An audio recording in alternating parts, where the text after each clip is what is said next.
오늘 저는 요한일서 1장 1절에서 4절 말씀을 근거로 말씀의 제목을 따라해 주시기 바랍니다. 만남. 네, 만남하니까 제가 예전에 좋아했던 가요도 생각나네요. 우리 만남은. 네, 다 아시죠? 네, 국민 가요. 네, 어느 모임에서나 꼭 이 가요를 꼭 하시더라고요. 그렇습니다. 좋은 만남 우리가 늘 사모하고 또 기대하는 거죠. 여러분, 만남하면은 떠오르신 분 계십니까? 만남하면 떠오르는 그러한 사람 누가 떠오르십니까? 저 안 떠오르세요? 네, 저 안 떠오르시네. 이상한데 저는 이게 만남하면 우리 성도님들이 떠오르는데, 네, 하나님께서 좋은 만남을 주셔서 우리 귀한 성도님들을 또 만나고 제가 복을 받아서 행복한 또 주님의 사명을 감당하는 우리 성도님들을 함께 섬기고 있습니다. 여러분도 저를 가끔 생각해 주시길 바랍니다. 네, 우리가 좋은 만남을 기대하고요, 그 만남을 통해서 행복해지기를 원합니다. 그런데 만남할 때 또 불편한 사람이 지금 떠오르신다면 오늘 다시 한번 말씀을 통해서 회복하시고 하나님이 주시는 그 만남을 통한 그 축복 누리시기를 바랍니다. 우리는요 인간이기 때문에 하나님이 창조해 주신 대로 그 사회성을 통해서 계속해서 그 만남에 대한 영원성을 부여하기를 원합니다. 좋은 만남을 통해서 그것이 지속되고 행복해지기를 원하는 거죠. 그래서 데이트를 하다가도 이 사람이다 싶으면 어떻게 합니까? 결혼하지요. 영원성을 부여하는 거죠. 내가 이 사람과 평생을 같이 하고 싶다. 네, 이게 인간의 본능이고 어떻게 보면 하나님이 창조해 주신 그 창조의 질서 원리입니다. 만남, 관계. 그렇기 때문에 우리는 거기에 영원성을 부여해서 그 사람과 함께 있고 싶어하는 것이 우리의 하나님의 주시는 그러한 본능적인 그러한 마음이라는 것입니다.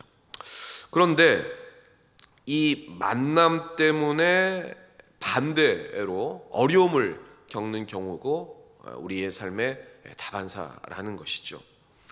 그래서 그 만남의 어려움을 가지면 대부분 두 가지를 선택을 합니다. 하나는 인간은 다 그래, 난 저 사람한테 상처받기 싫어 하고 그 자리를 회피하거나 멀리하는 그런 유형의 사람이 있는가 하면 계속해서 끝까지 참아내는 사람, 그래도 불편해도 그냥 참아내는 사람, 그리고 마지막에는 그 불편한 것을 폭발시켜가지고 갈등하고 대립하는 사람, 네, 이러한 관계들이 있죠. 제가 최근에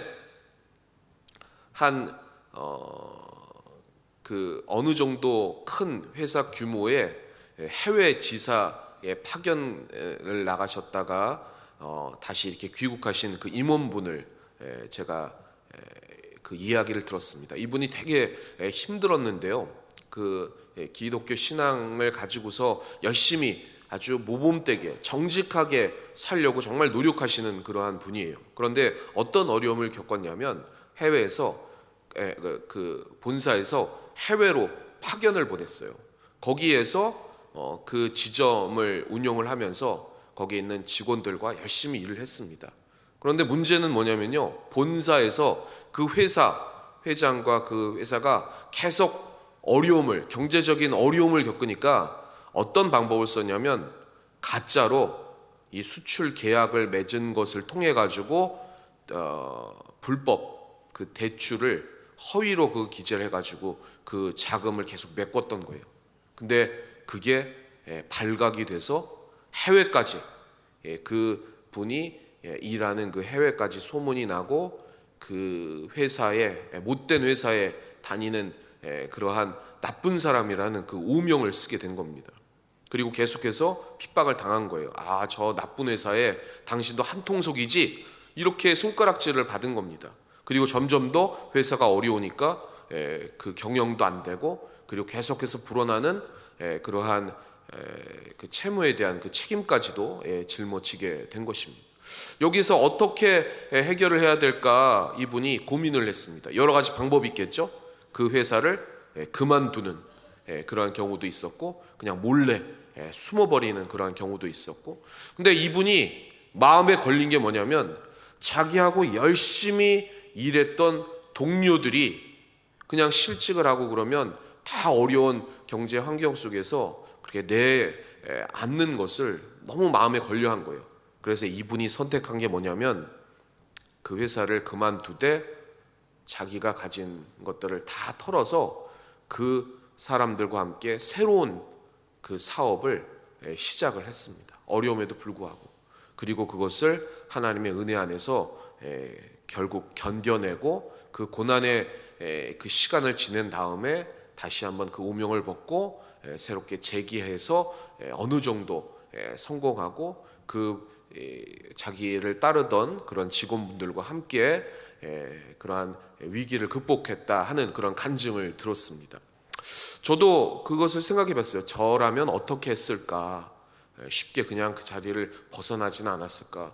그 직원도 어쩔 수 없지, 당신들도 이렇게 그냥 다 알아서 찾으세요, 이렇게 했지 않았을까? 그런 생각도 해봅니다. 제가 왜 이런 얘기를 드리냐면요, 오늘 본문에 베드로와 요한 중에서 오늘 요한일서, 요한이 쓴 것 아니겠습니까? 오늘 본문이 어떤 마음으로 이 요한이 우리에게 이 본문을 얘기하고 있는가라고 할 때요, 마가복음 1장 20절에 이렇게 돼 있습니다. 우리 같이 한번 합독해 보겠습니다. 마가복음 1장 20절 시작.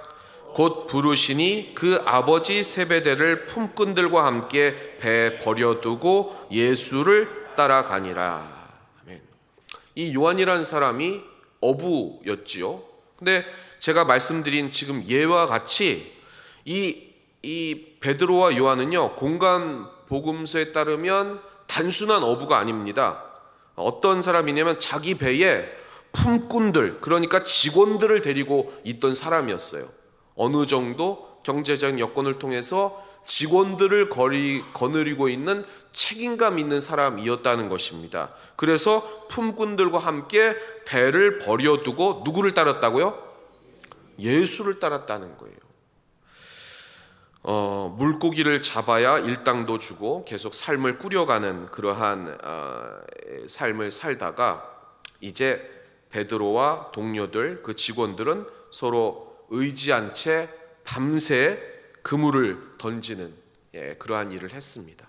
그리고 밤새 그물을 던졌다는 그 자체가 뭐냐면 한계 상황에 다 왔다는 것이죠. 그러한 어려운 환경과 그 여건 속에서 주님을 만나고 주님의 말씀을 들었습니다.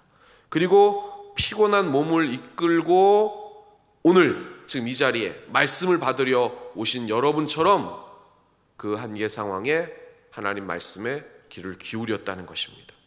그 가운데 얻었던 그 인생의 이 만남, 그 만남 자체에 의미를 두고 내 인생을 이 만남에 걸어야 되겠다 결단했다는 것입니다.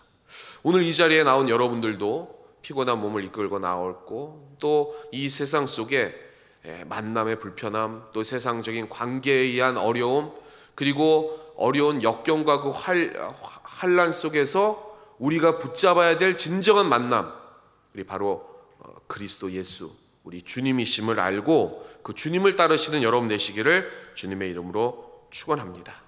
축원합니다. 그럼 왜 이 요한 베드로가 주님을 따랐을까? 이거를 다시 한번 우리는 되짚어 보아야 합니다. 오늘 말씀에 왜 그러면 이 요한은 주님을 따랐을까? 바로 예수님 안에 있는 그 인간의 원형, 인생의 만남의 모델을 지금 이 요한은 발견했기 때문입니다. 무슨 말씀이냐?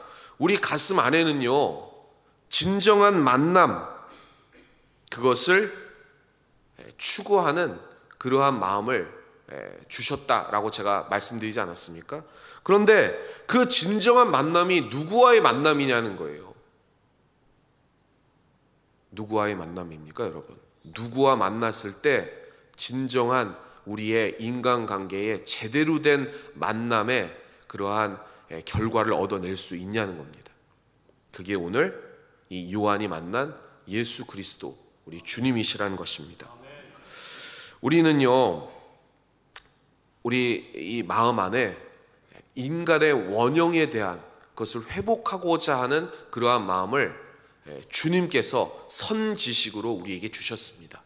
그것을 세상 사람들도 양심이라는 것, 그런 것들을 통해서 선 경험, 알 수 있도록 그 종교적인 마음, 신앙적인 마음, 선을 지키고자 하는 그러한 마음, 그런 것들을 하나님이 내재시켜 주셨어요. 그런데 문제는 뭐냐면요, 이 세상은요, 그러한 만남을 선하게 이끄는 것이 아니라 그 죄악의 그 본능상 우리의 유익, 우리의 이익, 그리고 세상의 환경에 따라 변화될 수 있는 그러한 마음들을 이 선지식이 극복하지 못하는 그런 환경에 처해 있다는 것입니다. 그러면 이 상황을 어떻게 극복해 나갈 수가 있는가? 오늘 본문의 고백이 바로 이 요한의 고백이 해답이라는 것입니다. 모질고 어려운 삶 속에서 예수 그리스도를 진정 만났을 때에 대한 그 기쁨, 그것을 사귐과 그 사귐의 축복을 통한 그러한 기쁨이라고 오늘 기록하고 있다는 것입니다. 그것이 오늘 요한일서 1장 3절 4절 말씀입니다.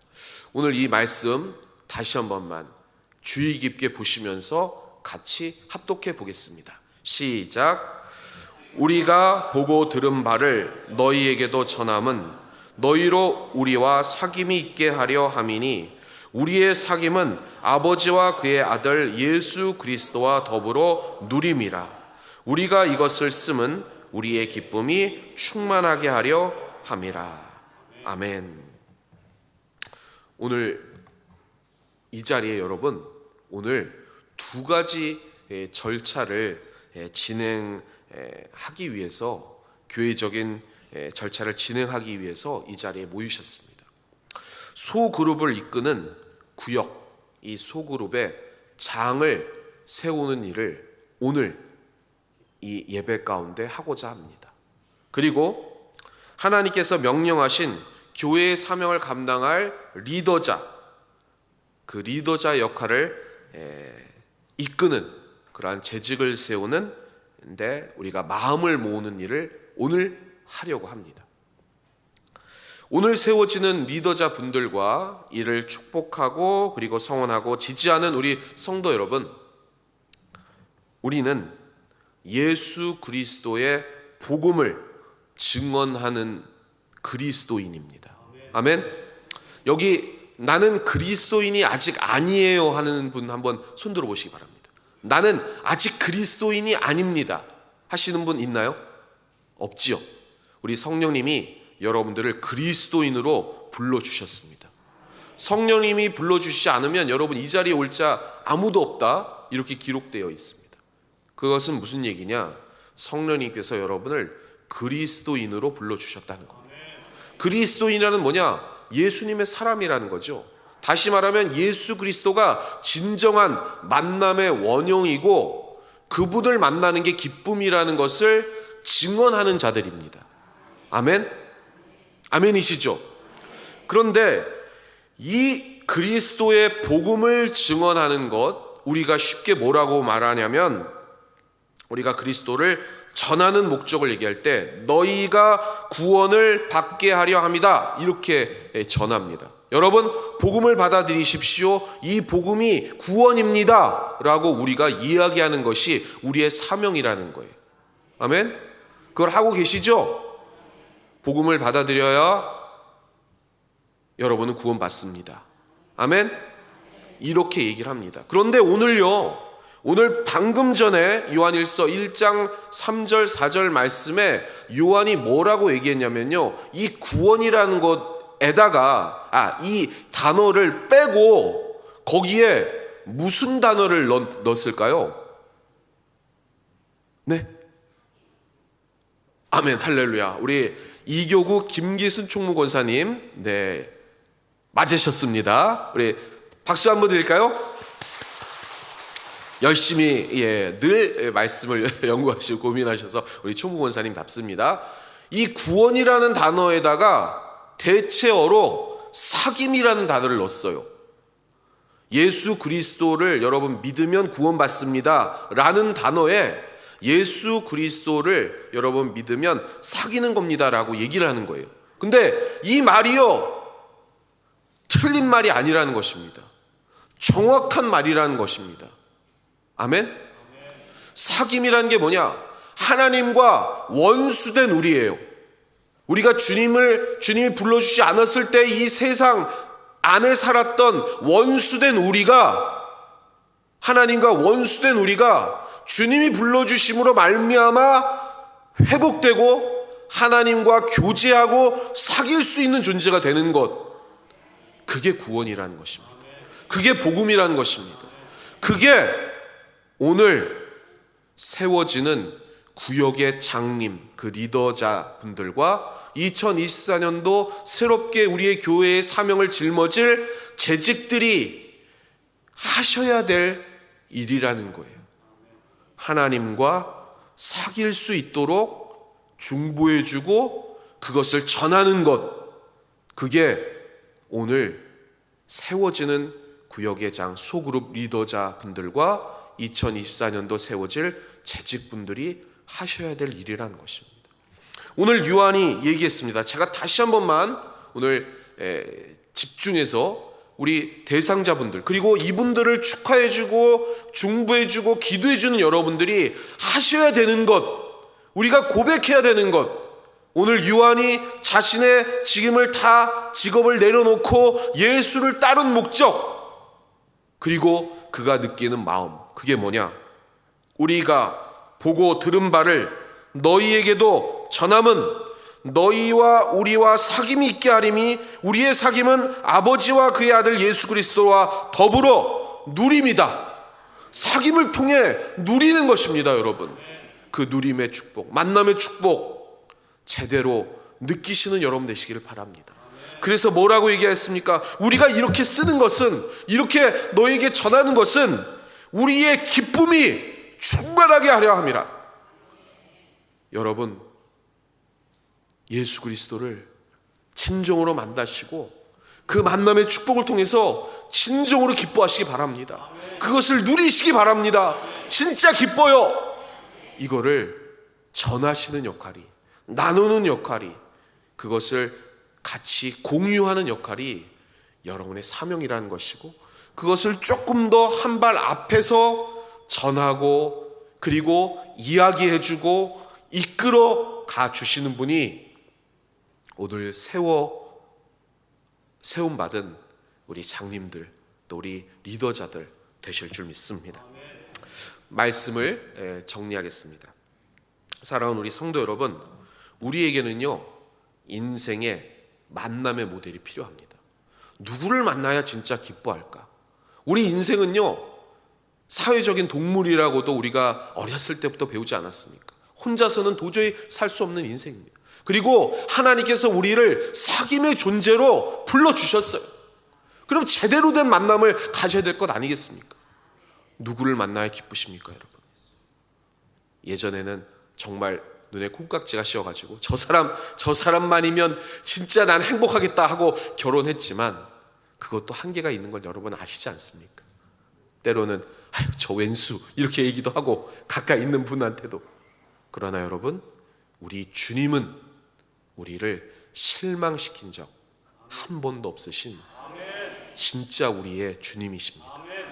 그 주님을 제대로 만나시고 그 기쁨을 제대로 소개해 주시기 바랍니다.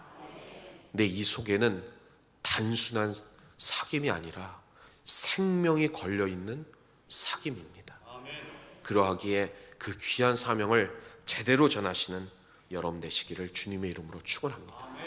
그래서 교회의 사명은 두 가지로, 뭐 몇 가지, 5가지, 이렇게 6가지, 뭐 10가지도 말할 수 있지만 두 가지로 요약을 합니다. 따라해 주시기 바랍니다. 예배를 통해서 주님과 진정으로 사귐의 축복, 그 누림을 누리고, 그리고 따라해 주시 바랍니다. 교제. 이게 코이노니아죠. 그게 소그룹을 통한 교제입니다. 하나님을 진정으로 만난 것에 대한 나눔. 근데 그 나눔은, 그 사귐은 그냥 우리의 보통 친교의 교제를 훨씬 더 넘어서는 진정한 우리 안에 우리 성령님이 주시는 만남에 대한 기쁨의 충만함의 교제입니다. 그것을 우리 지금 오늘 세워주신 분들 통해 반드시 일어날 줄 믿습니다. 2024년도 재직으로 세워주신 그 하나님의 은혜를 통해서, 그분들을 통해서 반드시 일어날 줄 믿습니다. 그걸 위해서 기도해 주시고 우리 성도님들이 지지해 주시고 후원해 주신다면 우리 여의도 수봉 신안산교회는 오늘 이후부터 반드시 그 사귐의 이 누림, 그 축복이 반드시 넘쳐날 줄 믿습니다. 그곳에서 기적의 역사가, 회복의 역사가, 치유의 역사와 성령의 역사가 불같이 일어날 줄 믿습니다. 그것을 꿈꾸며 소망하신 여러분 되시기를 주님의 이름으로 축원합니다. 축원합니다.